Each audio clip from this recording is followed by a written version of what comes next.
तो harmonic progression is a progression the reciprocal of the terms are in arithmetic progression.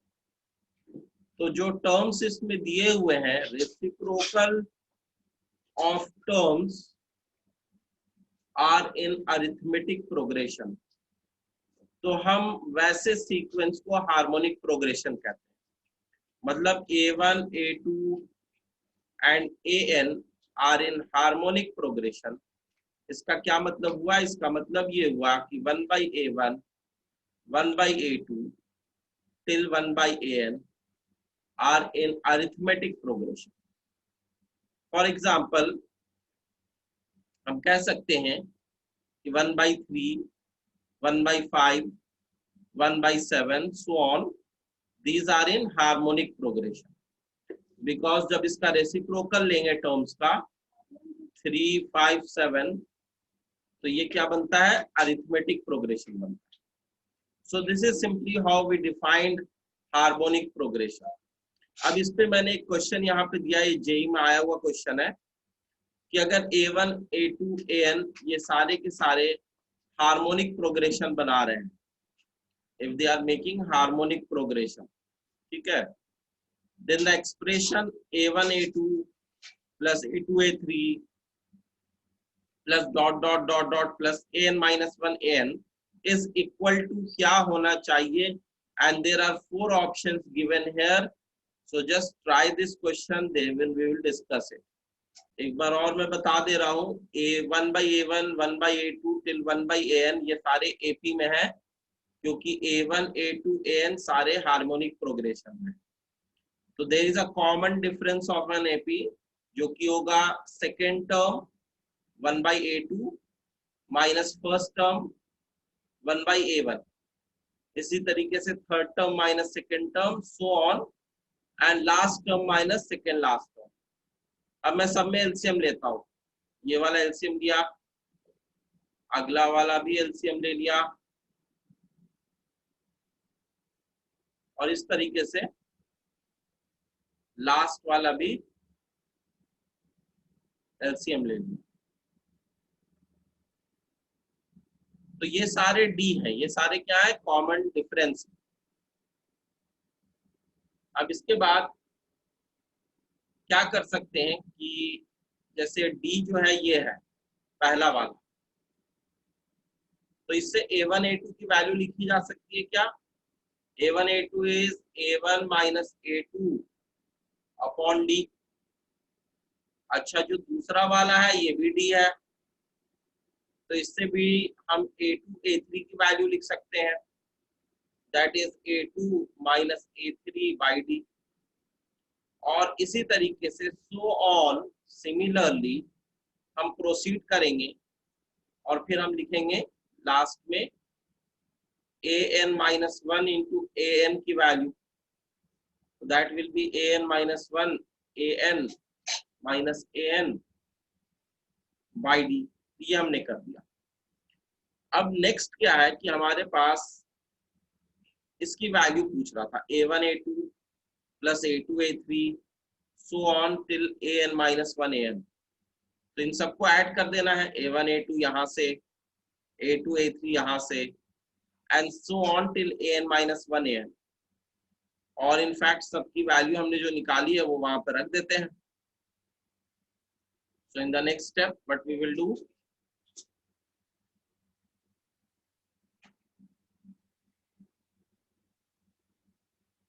in the next step we will say yes A1, A2 plus A2, A3 so on till AN-1 AN is equal to, पहला है A1 minus A2 by D, दूसरा है A2 minus A3 by D, और इस तरीके से dot dot dot dot last है AN-1 minus AN by D. अब डिनोमिनेटर तो सबका डी है, तो ऊपर में जब एलसीएम लेने के बाद हम देखेंगे तो minus A2 plus A2 cancel, minus A3 plus A3 cancel, और इस तरीके से यहाँ पे इससे कैंसिल हो जाएगा। तो क्या बचेगा? You will finally get A1 from the first term and minus AN from the last term upon D, ये बचेगा। अब आंसर लाने के लिए एक लास्ट काम हमें ये करना है कि आंसर डी के टर्म्स में तो दिया हुआ नहीं है। सर A1 D तो कैंसिल नहीं होगा ना? क्या? A1 D तो नहीं होगा ना कैंसिल? A1/D और AN/D ये कैंसिल नहीं हो रहा है, हाँ सर ये। तो बाद में A1 माइनस AN/D रह गया है। अब हम क्या कर रहे हैं कि ये जो D है ये है क्या एक्चुअली, तो हमें पता है कि जो 1/AN था वो इस AP का nth टर्म और 1/A1 जो था वो इस AP का फर्स्ट टर्म। तो nth term is equal to first term plus number of terms minus 1 into common difference, ये होता है। तो यहां से हम लिख सकते हैं 1/AN minus 1/A1 is equal to n minus 1 into D. और फिर फर्दर यहाँ पर एलसीएम ले लेंगे तो A1 माइनस AN हो जाएगा by A1 into AN is equal to n minus 1 into D, ये आ जाएगा। तो A1 minus AN by A1 into AN जो आ रहा है वो n माइनस 1D आ रहा है। यहां से तुम ये ले सकते हो कि A1 minus AN by D क्या हो जाएगा फिर, तो A1 minus AN by D हो जाएगा n minus 1 into A1 into AN. So this was the fourth option, which is the correct option. Another question on harmonic progression is again A1, A2, so on till AN are given in harmonic progression. जैसे ही sequence harmonic progression में है तो उसका reciprocal हो जाएगा arithmetic progression में। अच्छा, इसमें A1 की वैल्यू दी हुई है 5 और A20 की वैल्यू भी दी हुई है which is equal to 25। तो first term of the harmonic progression given है और 20th term of the harmonic progression given है। तो least positive integer, the least positive integer n for which AN is less than 0, for which AN is less than 0, क्या होना चाहिए? Least positive integer n for which AN is less than 0. Try it first, then I will discuss. So we have A1, A2, AN in harmonic progression.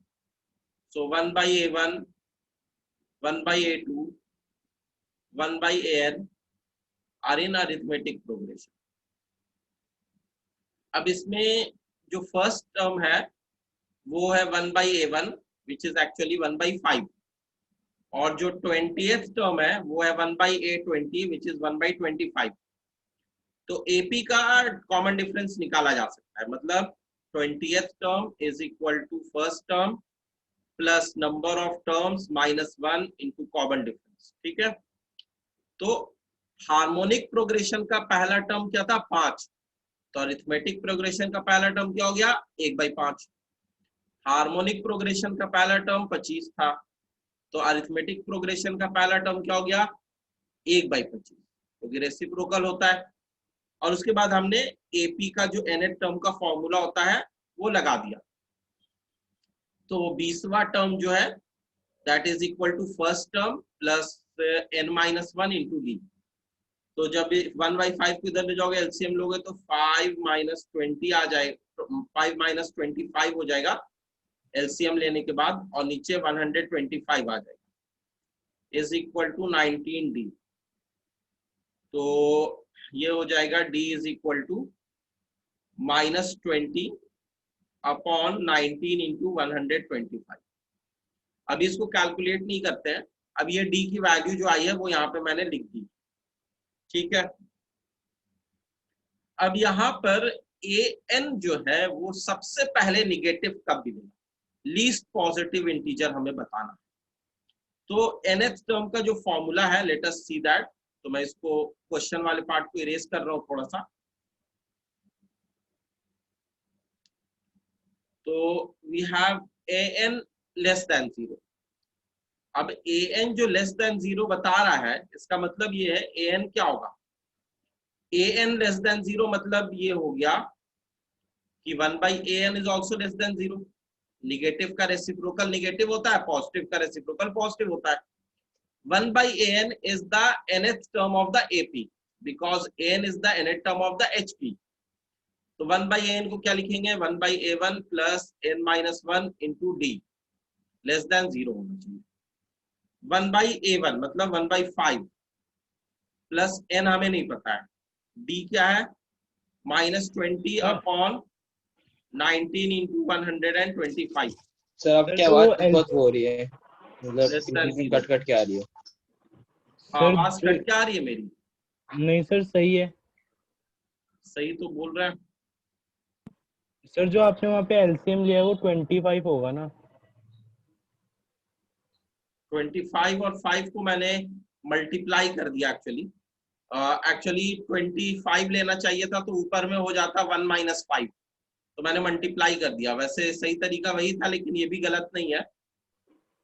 Calculation sir इसमें शायद थोड़ी लंबी हो जाएगी। हाँ, इससे लंबा हो जाएगा, कोई नहीं, तो इसको तुम छोटा कर देना। यहाँ पर जो है ना 5 4 20 हो जाएगा, और ये 5 25, तो फिर से वही चीज आ जाएगी जो वैसे आती है। ठीक है, तो this will become 1/5 less than, इस पूरे टर्म को राइट में ले जाएंगे, तो -4 की जगह क्या बन जाएगा, +4 by 25 into 19 into n-1। अब इसके बाद हम क्या लिखेंगे, n-1 की जो वैल्यू है वो greater than 25 into 19 upon 5 into 4 हो जाएगी। तो 5 into 5 is 25 और 19 into 5 क्या होगा, 19 into 5 is 95, तो 95/4। 95/4 को जब कैलकुलेट करेंगे तो मिलेगा 4 2 times is 8, 4 3 times is 12, 33.75। इसका मतलब n is greater than 23.75 plus 1, which means n is greater than 24.75. So least positive value of n from where the term will become negative is n is equal to 25. That is, Ishan has given the correct answer। 24.75 से बड़ा जो सबसे पहला positive integer आएगा वो आएगा 25।